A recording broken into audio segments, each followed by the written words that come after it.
નમસ્કાર મિત્રો, સ્વાગત છે આપ સૌનું આપણી આ ચેનલ જીપીએસસી વિથ રોહન પર. અહીં આપણે મહત્વપૂર્ણ કરંટ અફેર વિશે ચર્ચા કરીએ છીએ, તેમજ ડેઇલી ન્યૂઝનું જીપીએસસી સિલેબસ વાઇઝ એનાલિસિસ કરીએ છીએ અને અંતે એમસીક્યુ સમજવાનો પ્રયત્ન કરીએ છીએ. તેમજ આ પીડીએફ તમને જોઈતી હોય તો ટેલિગ્રામ પરથી મેળવી શકો છો. આજ સુધી તો ટેલિગ્રામ બંધ હતું, આવતીકાલથી અથવા પરમ દિવસથી શરૂ થઈ જશે.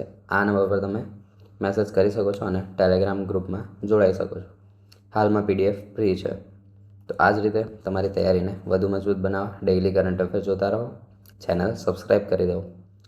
ન્યૂઝ આપણે આગળ જોઈએ તો ગઈકાલે વિડીયો ન આવ્યો હતો. ગઈકાલે એટલી ન્યૂઝ ન હતી. ગઈકાલની અને આજની મિક્સ કરીને 9 ન્યૂઝ જેવી કવર કરવાનો મેં પ્રયત્ન કર્યો છે. એમ તો 8 જ છે, 2 ન્યૂઝ ડેઇલી કરંટ અફેરની છે. તો સૌપ્રથમ જોઈએ તો સુપ્રીમ કોર્ટે મૂળભૂત અધિકાર ગણાવ્યો છે. કોને? તો કે ફૂટપાથ પર ચાલવા માટેનો. બીજું, ઇકોનોમિક્સમાં ગોલ્ડ સિલ્વર ETF શું છે એ જોવાનું છે. ત્રીજું ડેઇલી કરંટ અફેર છે. ચોથી આજની ન્યૂઝ છે બધી. અહીંયા સુધી ગઈકાલની ન્યૂઝ હતી, અહીંથી આજની ન્યૂઝ છે. સરકારી નોકરીમાં નિષ્પક્ષ જાહેરાત, એ પણ સુપ્રીમ કોર્ટે પારદર્શક પસંદગી પ્રક્રિયા જરૂરી એવું એલાન કર્યું છે. આમાં અનુચ્છેદ સમાનતાનો અનુચ્છેદ, એના વિશે સમજવાનું છે. આગળ પાંચમું જોઈએ તો બાંગ્લાદેશમાં ભગવાન રામની મૂર્તિ જે 181 ફૂટ ઊંચી હતી, એમાં તોડફોડ અને વગેરે થાય છે. તો એ હિસાબે બાંગ્લાદેશ સાથેના સરહદી સંબંધ અને વગેરે આપણે સમજી શકીશું. આ ન્યૂઝ આપણા માટે ઇમ્પોર્ટન્ટ નથી, પરંતુ બાંગ્લાદેશ સાથે જે સરહદ વગેરે છે એના વિશે સમજીશું. વિશ્વનું પ્રથમ AI મ્યુઝિયમ ક્યાં બનાવવામાં આવ્યું છે એ જોશું. 3.8 કરોડ વર્ષ જૂનું જીવાશ્મી જંતુ મળ્યું છે ગુજરાતમાંથી જ.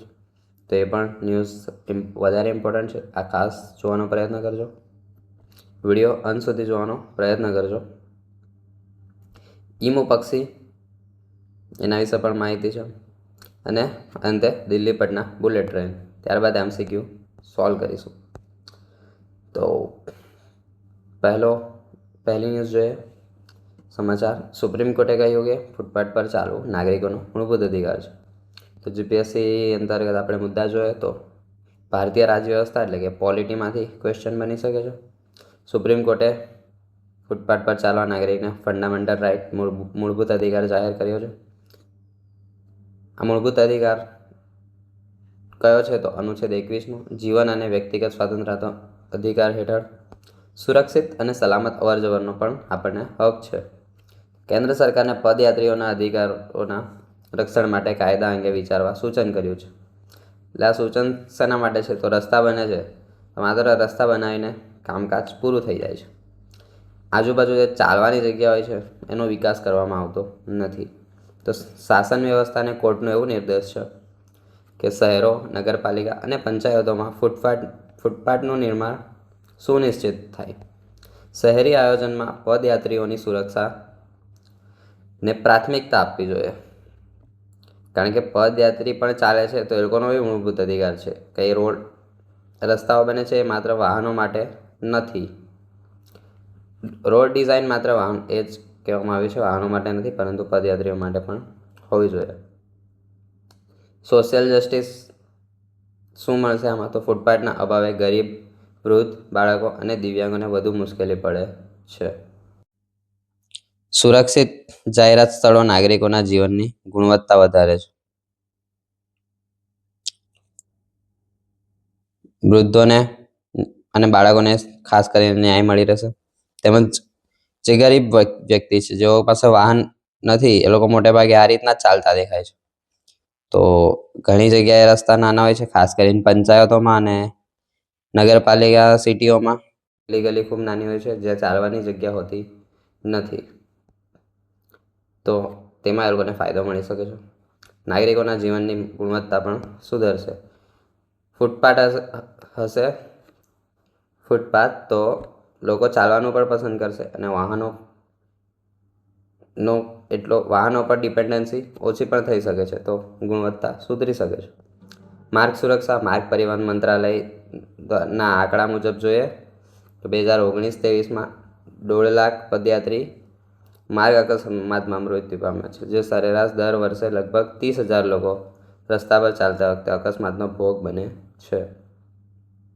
કુલ માર્ગ અકસ્માત મૃત્યુ 20% પદયાત્રીઓ હોય છે. ખાસ યાદ રાખજો, આ મૃત્યુ હોય છે એમાંથી પદયાત્રી જ 20% હોય છે. પદયાત્રીઓ ઇન્ડિયામાં ઘણાને ફેત છે ચાલીને મંદિર સુધી જવાની. ગુજરાતમાં વીરપુર, ગુજરાતથી શિરડી, મહારાષ્ટ્રમાં વગેરે ચાલીને જતા હોય છે. અંબાજી ઘણા ચાલીને જતા હોય, પાવાગઢ ચાલીને જાય. તો લોકોની ફેત છે આ રીતની ચાલીને યાત્રા કરવાની. તો એ પદયાત્રી જ મોટે ભાગે 20% ભોગ બને છે. આ ખાસ યાદ રાખવા જેવો મુદ્દો છે, કારણ કે પદયાત્રી 20% આમાંથી ભોગ બને છે. પદયાત્રીને પર સુરક્ષા, એઓની ભાવનાઓને ઠેસ ન પહોંચે એ સુનિશ્ચિત કરવી જરૂરી છે. પ્રશ્ન આ રીતના મેન્સમાં પણ આવી શકે છે. સુરક્ષિત ફૂટપાથ અને પદયાત્રી મૈત્રીપૂર્ણ શહેરી આયોજન નાગરિકોના મૂળભૂત અધિકારો સાથે કેવી રીતે જોડાયેલું છે એ ચર્ચા કરો. તો આ રીતના આપણે ટૂંકો જવાબ લખી શકીએ છીએ. સૌપ્રથમ અનુચ્છેદ દર્શાવી શકીએ છીએ કે આ સુરક્ષા ક્યાં છે. તો અનુચ્છેદ 21 હેઠળ સુરક્ષિત જીવનનો અધિકાર છે. ફૂટપાથ પદયાત્રીઓની સલામતી માટે જરૂરી છે. માર્ગ અકસ્માતોમાં ઘટાડો થાય છે. સમાવિષ્ટ અને ટકાઉ શહેરી વિકાસને પ્રોત્સાહન મળે છે. સ્થાનિક સ્વરાજ્ય સંસ્થાઓની જવાબદારી મજબૂત બને છે.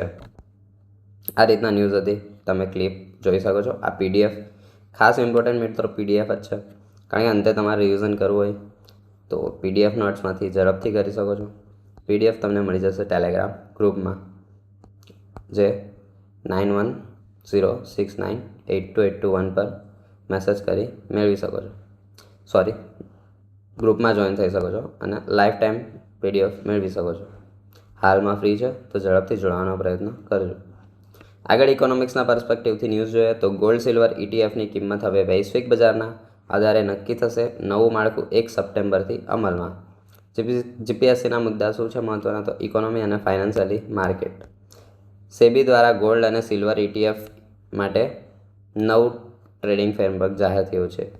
ઇટીએફ શું છે એ પણ સમજીશું. ઇટીએફનો હેતુ, ઇટીએફની કિંમતને સેબી એટલે આપણો હેતુ શું છે, ઇટીએફની કિંમતને વૈશ્વિક કિંમતો સાથે વધુ સુસંગત બનાવી. અમલ થશે 1 સપ્ટેમ્બર 2026. ઇટીએફ શું છે, એક્સચેન્જ ટ્રેડેડ ફંડ. એવો ફંડ છે કે જે શેર બજારમાં શેરની જેમ જ ખરીદ વેચી શકાય, પણ એ શાનો હોય છે, ગોલ્ડ અને સિલ્વરનો હોય છે. એટલે કે સોનું ચાંદી ફિઝિકલ ફોર્મને બદલે પરોક્ષ રોકાણની તક મળે છે. નવા નિયમ મુજબ ઇટીએફની કિંમત હવે ઇન્ટરનેશનલ બેન્ચમાર્ક પ્રાઇસ સાથે વધુ નજીક રહેશે. કિંમત નક્કી કરવા વોલ્યુમ વેઇટેડ એવરેજ પ્રાઇસ પદ્ધતિનો ઉપયોગ થશે. બજારમાં મોટા ઉતાર ચઢાવ દરમિયાન પણ કિંમતોમાં પારદર્શિતા વધશે.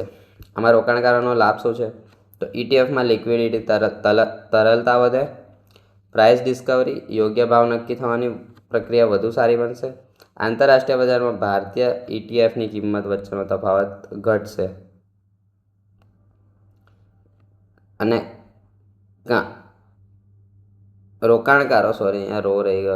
રોકાણકારોને વધુ પારદર્શક અને વાસ્તવિક ભાવ મળશે. પડકાર અને સાવચેતી શું છે, તો વૈશ્વિક બજારોમાં વધઘટનો સીધો પ્રભાવ ભારતીય ઇટીએફ પર પણ પડી શકે છે. ટૂંકા ગાળામાં કિંમતમાં અસ્થિરતા પણ વધી શકે છે. યુદ્ધ વગેરે મામલામાં ખાસ આવું બને છે અને ગમે તે ગાળામાં સોનું ચાંદીનો ભાવ ઊંચો નીચો થઈ શકે છે. એ થોડું જોખમ હોય છે. રોકાણ પહેલાં જોખમ અને પોર્ટફોલિયો ડાયવર્સિફિકેશનનું ધ્યાન રાખવું જરૂરી છે. તો કોઈ પણ રોકાણમાં એવું હોય જ છે મિત્રો. પ્રિલિમના ફેક્ટ જોઈએ તો SEBI security and exchange board of India સ્થાપના થઈ હતી 1988માં. કાયદાકીય દરજ્જો 1992માં મળ્યો. મુખ્યાલય મુંબઈમાં છે, ખાસ યાદ રાખજો, દિલ્હીમાં નથી, મુંબઈમાં છે. કાર્ય ભારતીય મૂડી બજારનું નિયમન અને રોકાણકારોનું હિતોનું સુરક્ષા. આ રીતના જે સ્ટોક માર્કેટના સ્ટોક કે ઇટીએફ કે પછી રોકાણ હોય છે, બધું નિયમન, એસઆઈપી હોય છે, બધું નિયમન સેબી કરે છે. આગળ ન્યૂઝ જોઈએ, ડેઇલી કરંટ અફેર છે, જે છે 20 તારીખના.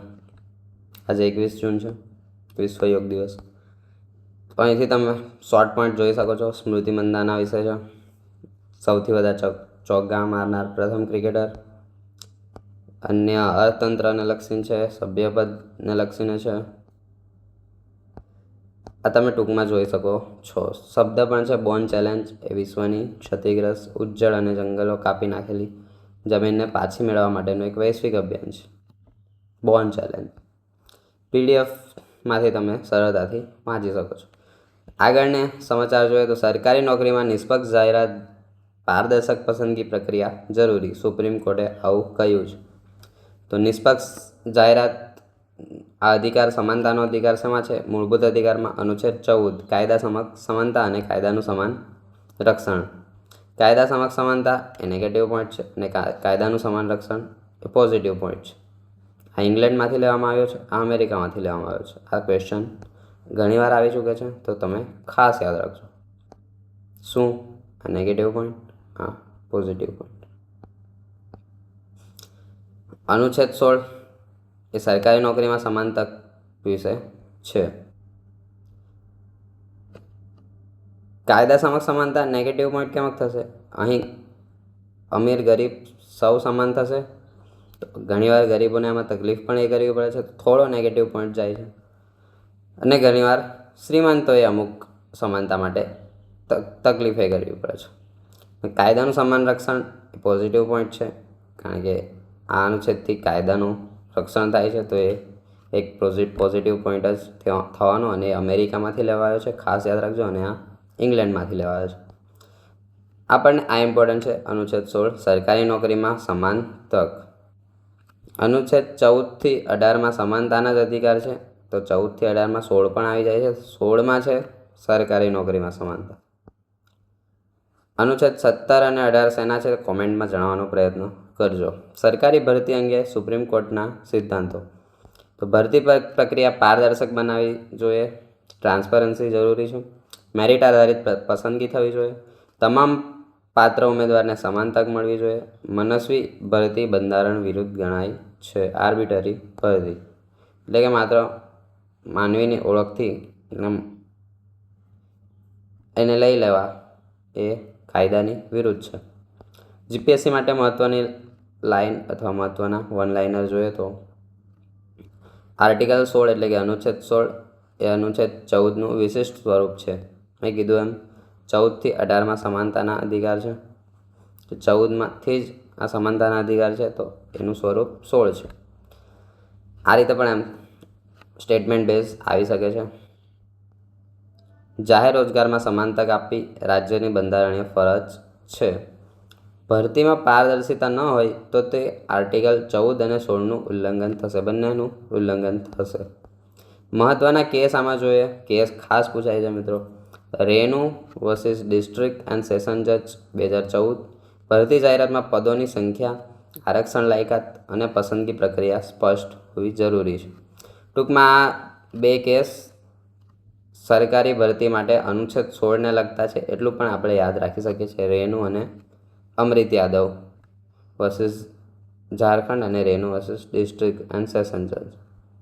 જાહેર રોજગારમાં મનસ્વીતા સમાનતાના મૂળભૂત અધિકારને નુકસાન પહોંચાડે છે. મનસ્વીતા એટલે ડાયરેક્ટ લોકોના જે ઓળખીતા હોય અને લોકોના માત્ર મન પરથી એટલે કે મનસ્વી સ્વભાવ પરથી એ લોકોને લઈ લેવા એ ખોટું છે.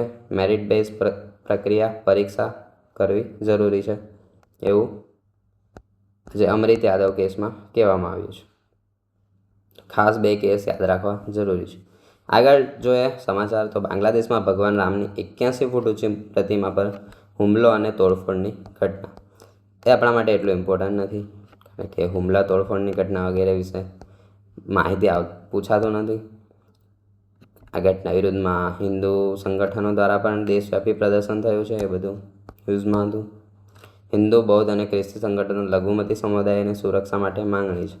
આ સમુદાયો બાંગ્લાદેશમાં લઘુમતીમાં છે, ભારતમાં તો હિન્દુ મેજોરિટીમાં છે.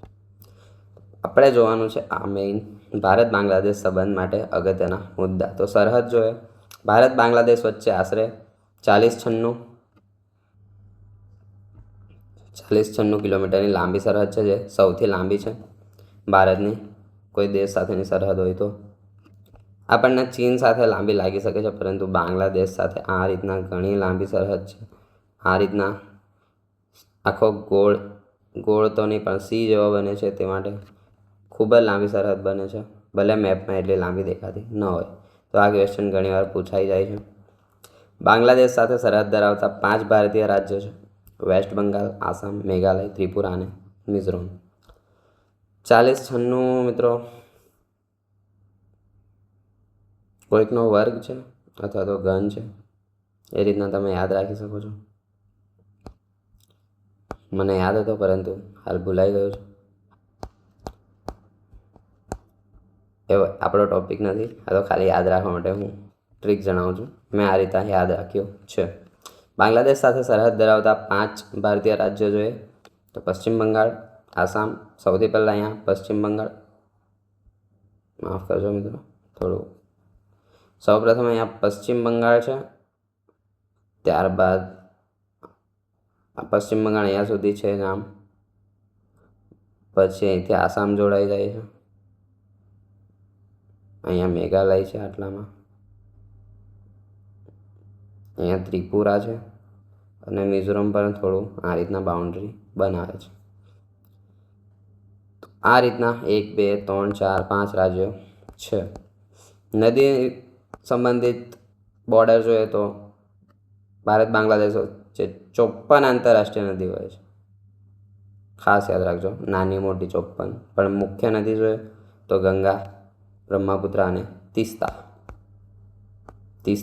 આ યુપીએસસીમાં પૂછાયો હતો, આ બાજુ વહે છે. તીસ્તા આપણને સપ્તસિંધુમાંથી પાકિસ્તાન તરફ વહેતું એવું લાગે છે, પરંતુ એ બાંગ્લાદેશ તરફ વહે છે. હાલ જ આ વર્ષે પૂછાયો હતો યુપીએસસીમાં, ખાસ ધ્યાન રાખવા એવું છે. ગંગા, બ્રહ્મપુત્ર અને તીસ્તા. મહત્વપૂર્ણ કરાર લેન્ડ બાઉન્ડ્રી એગ્રીમેન્ટ 2015માં એન્ક્લેવ વિવાદનો ઉકેલ આવ્યો હતો અને ગંગાજળ વહેંચણી 1996. પરીક્ષા માટે યાદ રાખવા જેવા મુદ્દા જોઈએ તો બાંગ્લાદેશની રાજધાની ઢાકા છે, ચલણ ટાકા છે, રાષ્ટ્રીય નદી પદ્મા છે, એટલે કે ગંગાની જ શાખા અથવા ગંગાનું જ નામ ત્યાં પદ્મા છે. સ્વતંત્રતા 1971 ભારતની મહત્વપૂર્ણ ભૂમિકા હતી. પાકિસ્તાનથી અલગ થયું હતું બાંગ્લાદેશ. પાકિસ્તાન જ પશ્ચિમ પાકિસ્તાન અને પૂર્વ પાકિસ્તાન હતું, તો પૂર્વ પાકિસ્તાનને બાંગ્લાદેશ 1971માં બનાવવામાં આવ્યું હતું, જેમાં ભારત ઇન્દિરા ગાંધી વડાપ્રધાન હતા. ભારત દ્વારા મહત્વપૂર્ણ ભૂમિકા ભજવવામાં આવી હતી આ વાતચીત માટે. વન લાઇનર જોઈએ તો ભારતનો સૌથી લાંબો આંતરરાષ્ટ્રીય ભૂમિ સરહદ બાંગ્લાદેશ સાથે છે. ભારત બાંગ્લાદેશ સંબંધ સરહદ સુરક્ષા, જળ વહેંચણી, વેપાર અને લઘુમતી સુરક્ષા મહત્વના મુદ્દા છે. વિશ્વનું પ્રથમ એઆઈ મ્યુઝિયમ. અમેરિકાએ દુનિયાનું પ્રથમ એઆઈ મ્યુઝિયમ શરૂ કર્યું છે. દુનિયાનું પ્રથમ એઆઈ મ્યુઝિયમ શરૂ કરવામાં આવ્યું, જે આર્ટિફિશિયલ ઇન્ટેલિજન્સ દ્વારા બનાવેલી કૃતિઓ અને ડિજિટલ અનુભવ રજૂ કરે છે.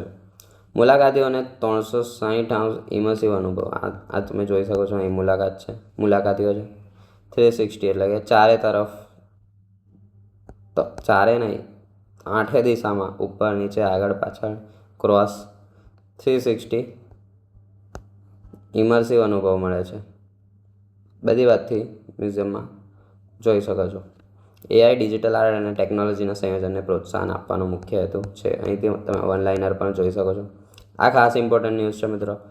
3.8 કરોડ વર્ષ જૂનું એટલે કે ડાયનોસોર યુગનું જીવાશ્મી જંતુ મળ્યું છે. આ રીતનું જીવાશ્મી જંતુ મળ્યું છે. જીવાશ્મમાં એટલે કે વૃક્ષની છાલની અંદર એનું કાર્બન ડેટિંગ 3.8 કરોડ વર્ષ જૂનું છે.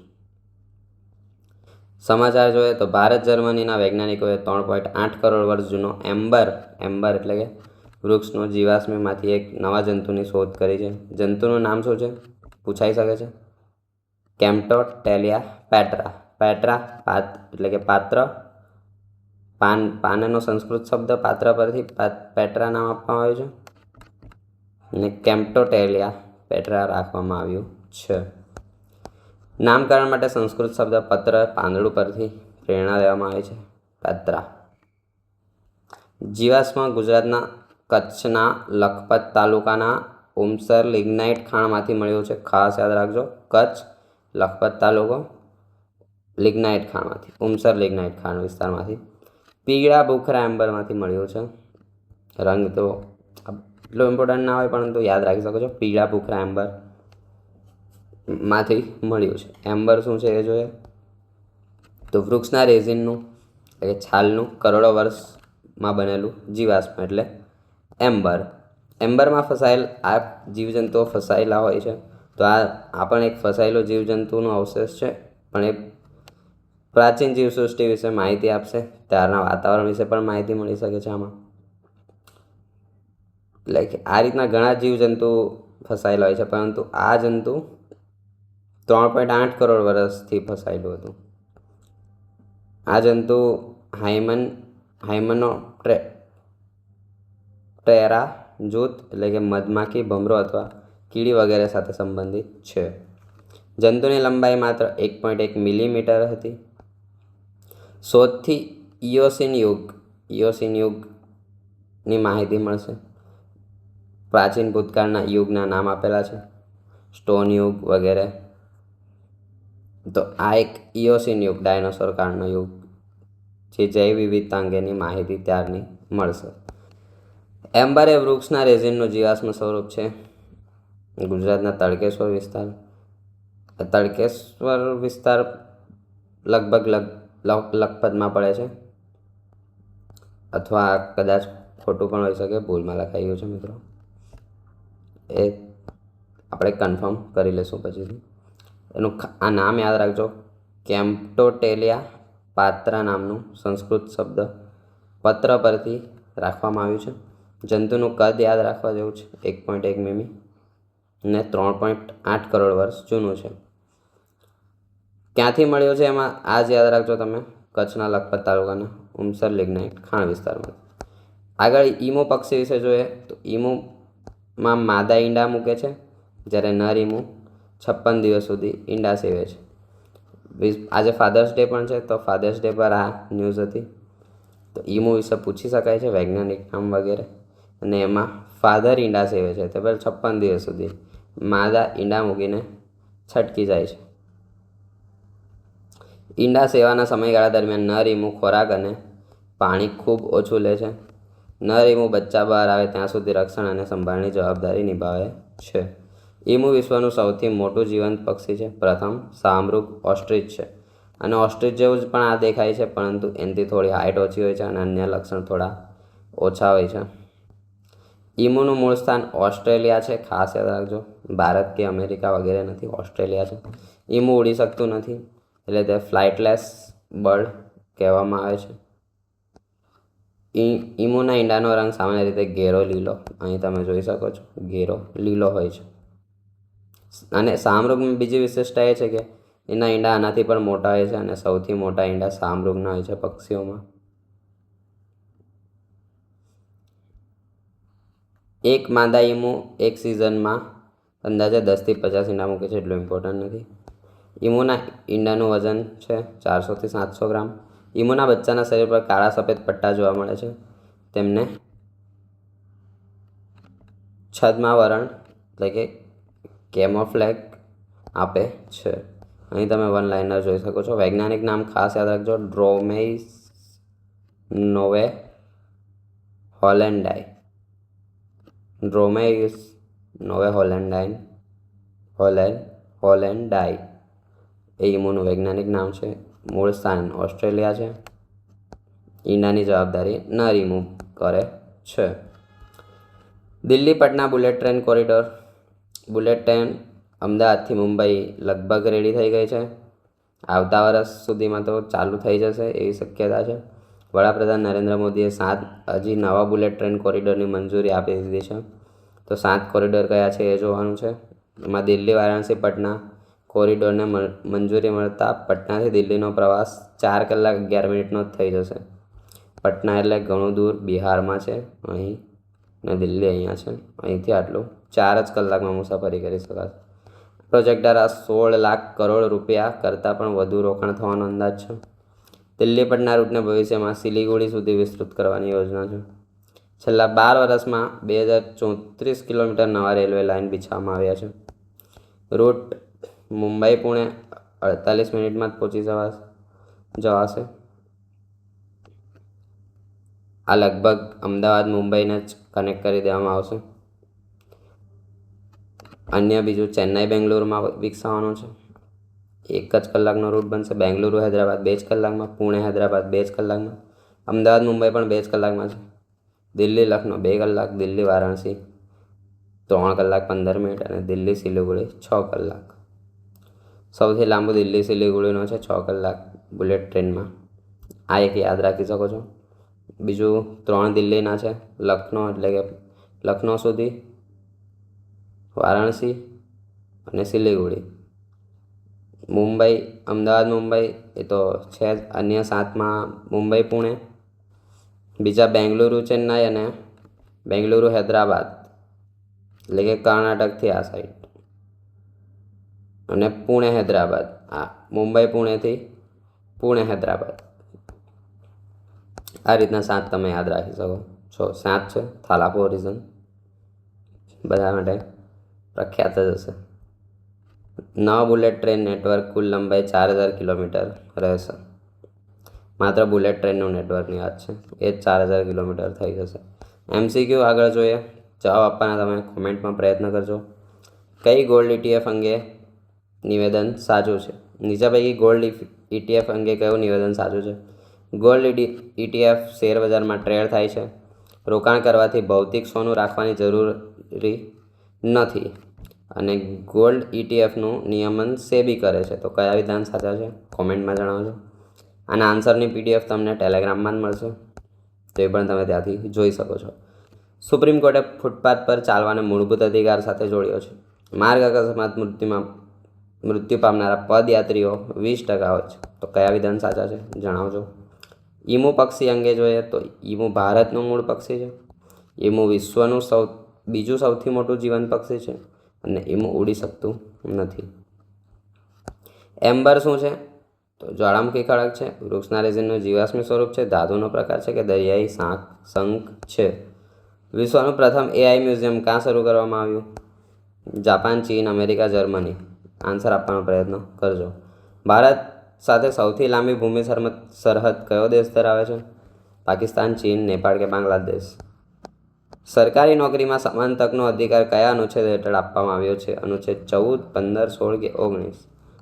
તો આટલા ક્વેશ્ચનના MCQ હતા, ન્યૂઝ હતી. આન્સર આપવાનો કોમેન્ટમાં પ્રયત્ન કરજો. આ ડેઇલી ન્યૂઝ 21 તારીખની છે. આ ખાસ ઇમ્પોર્ટન્ટ બની શકે છે. ભારતીય મૂળ વૈજ્ઞાનિકને ભૌતિકશાસ્ત્ર સન્માન મળ્યું છે. કોને? જૈનેન્દ્ર કે જૈનને.